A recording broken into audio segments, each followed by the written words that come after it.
जिन जिन के घर में मंदिरों में मूर्ति भी है और सालिग्राम की पूजा भी है, अगर मूर्ति है और सालिग्राम नहीं है तो वो पूजा अधूरी है। किसी भी मंदिर में आप प्रियाकांजू के मंदिर में दर्शन करेंगे तो वहां सालिग्राम भी विराजमान है। राम जी के मंदिर में जाओगे तो सालिग्राम विराजमान है। युगल सरकार लक्ष्मी नारायण के मंदिर में जाओगे वहां सालिग्राम विराजमान है।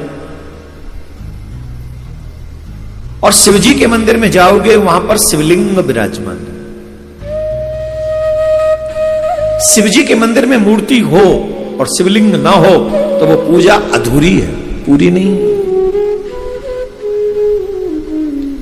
उस मंदिर की पूजा तभी पूरी होगी जहां शिव जी के मंदिर के साथ साथ शिवलिंग भी हो। एक और बहुत बड़ी बात है यहां पर,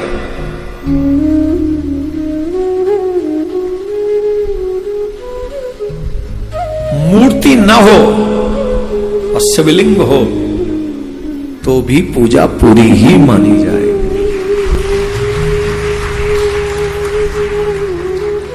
मूर्ति न हो और सालिग्राम हो तो पूजा पूरी मानी जाएगी। अब एक और बात परेशानी आ रही है, माता बहन कहते हैं कि सालिग्राम तो हम पूजा नहीं कर सकते।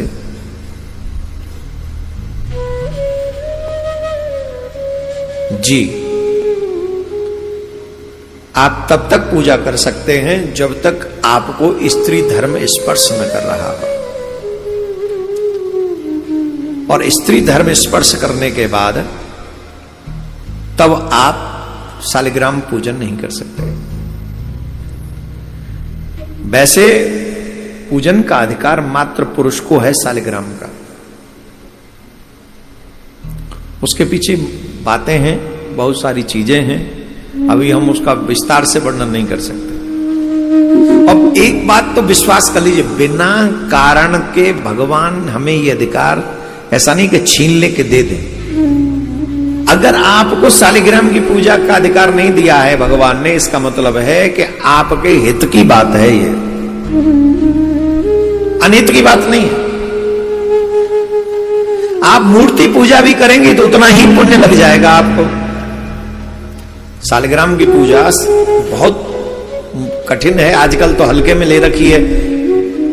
कल एक महानुभाव आ गए थे हमारे पास, एक बच्चे, पति पत्नी थे, एक बच्चे बोले महाराज हम आपके लिए सालिग्राम लाए। मैंने मेरे घर में सालिग्राम इतने धरे, मुंह पे बुई ना समर रहे, तू लिया हुआ सालिग्राम है। अधिक मात्रा में देवी देवता घर में नहीं होने चाहिए।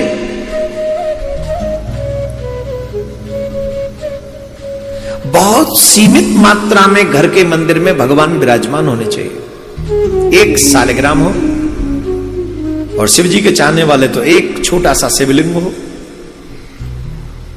और आसपास में जो पंचदेव है उनकी पूजा आप करें। ज्यादा जो हर तीर्थ में जाएंगे वहीं से 5 चित्र ले आएंगे। अब मंदिर में इतनी जगह नहीं रहती, वो आपस में लड़ते हैं कि ये तो पहले मेरी जगह थी, बोले तो अभी मैं आया हूं मुझे भी दो। और मंदिर में आपस में भगवान लड़ते हैं।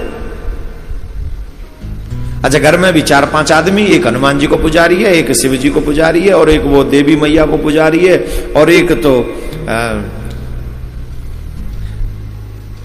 ब्रजरज को पुजारी है।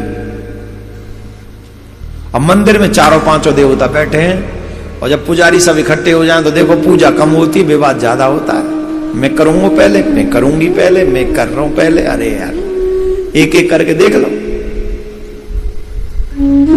सीमित छवियां, और घर में तो मूर्तियां ना हो ज्यादा अच्छा।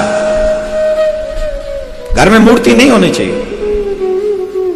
घर में आप चित्र की पूजा भाव से करो। जैसे प्रियाकांजू की छवि ले गए, उसमें चित्र है, वो आपके मंदिर के प्रमुख स्थान में है, और आप मन से, कोई गृहस्थ के लिए बंधन नहीं है वहां पे। वही छवि फल देगी जो सालिग्राम की फल दे रही है, जो लिंग पूजा करने के बाद फल में वही छवि देगी आपको फल। और जब कभी मंदिर जाओ तो क्या नाम है, शिवलिंग पर जाके जल चढ़ाओ। श्रावण मास चल रहा है, खूब चढ़ाओ, कोई रोकने वाला नहीं। लेकिन नियम का पालन करोगे तो ज्यादा पावर मिलेगी। या जब स्त्री धर्म चला जाए और मन एकदम प्रिया प्रीतम में आसक्त हो जाए तो फिर तो कोई बंधन ही नहीं है। प्रेमियों के लिए कोई बंधन नहीं। प्रेमी तो फिर कुछ भी करे, राधे राधे बोलना पड़ेगा, जोर से बोलना पड़ेगा। तो आप लोग सभी इन सब चीजों को सिर्फ सुना ही ना करें, जीवन में उतारा भी करें, लर्न भी किया करें, थोड़ा सीखा भी करें, जरूरी है भाई।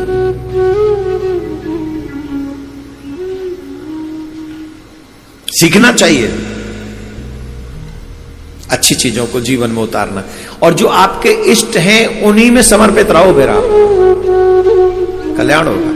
अब देखो भगवान नारायण को शिव पुराण के अनुसार अगर हम शिव जी की बात माने तो शिव पुराण में शिव जी कह रहे हैं आप मेरे समान हैं, आप मेरे समान हैं, जैसे मेरी पूजा वैसे आपकी पूजा। तो अब कहां भेद रहा? जो हम पहले दिन से आपसे कह रहे हैं कि प्रिया कांजू में और शिव जी में कोई भेद नहीं है, एक अंगी है एक अंग है, तब कहां भेद रहा? आपका हाथ आपसे अलग है क्या? आपका माथा अलग है क्या? जब आपकी पूजा होगी तो माथा भी पूज गया, हाथ भी पूज गया, पेट भी पूज गया, सब पूज गया, आपकी पूजा हो गई। तो जब आपका इष्ट पूजते हैं ना तो सब पूज जाते हैं। एवरेज में कहावत है हाथी के पांव में सबके पांव। आप अपने माता पिता की पूजा कर लो, जीवन भर उनके भक्त बने रहो, किसी देवी देवता की पूजा करने की जरूरत नहीं, तुम्हें मुक्त हो जाओगे। सिर्फ मां बाप की पूजा कर लो। श्रवण कुमार का नाम अजर अमर है कि नहीं? जवाब दो।